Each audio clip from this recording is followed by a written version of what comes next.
আমায় ছিঁড়ে খাও হে শকুন, হে সীমান্তের শকুন, এক্ষুনি ছিঁড়ে খাও আমাকে। হে আটলান্টিকের ঈগল, শিগগির খুবলে খাও আমাকে। হে বৈকাল নদের বাজ, আছড়ে কামড়ে ছিন্ন ভিন্ন করো আমাকে। আমার রক্তরসে শুধু অসহায়ত্ব আর অভাব, কাগজের কামলার পরে আদর করে মুদ্রাস্ফীতি ডাকে।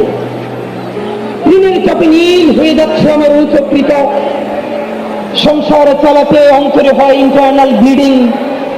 কি আশ্চর্য, তবু আমি মরছি না। ওদিকে দোজখের ভয়ে আত্মহত্যা করবার সাহস পাই না আমি।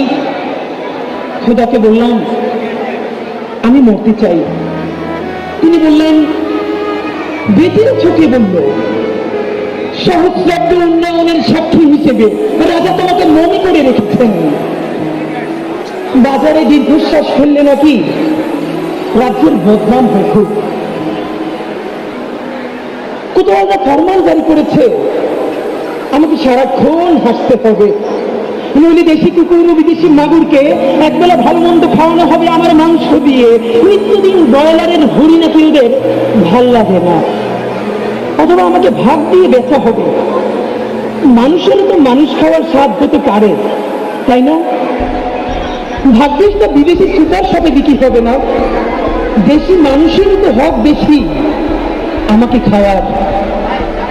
এই দোজখী যখন নিয়তি, যখন আমি উদাহরণ হয়ে ডাকছি দুনিয়ার শ্রেষ্ঠ মানুষের ভক্তদের, হে দল চির ভয়ঙ্কর বাজেরা, হে সাম্রাজ্যবাদী সাহসী শকুনেরা, তোমরা F-35 মতো, MiG-29 মতো দল দিবে হামলে করো আমার বুকে। আমার রাম, থান, চক্ষু, কলিজা আজ সব তোমাদের গণিমতের মাল।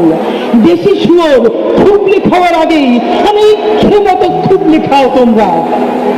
দোহাই, শুধু মস্তিষ্কটা খেও না আমার, তাহলে শীঘ্রই দাস হয়ে যাবে তোমরাও।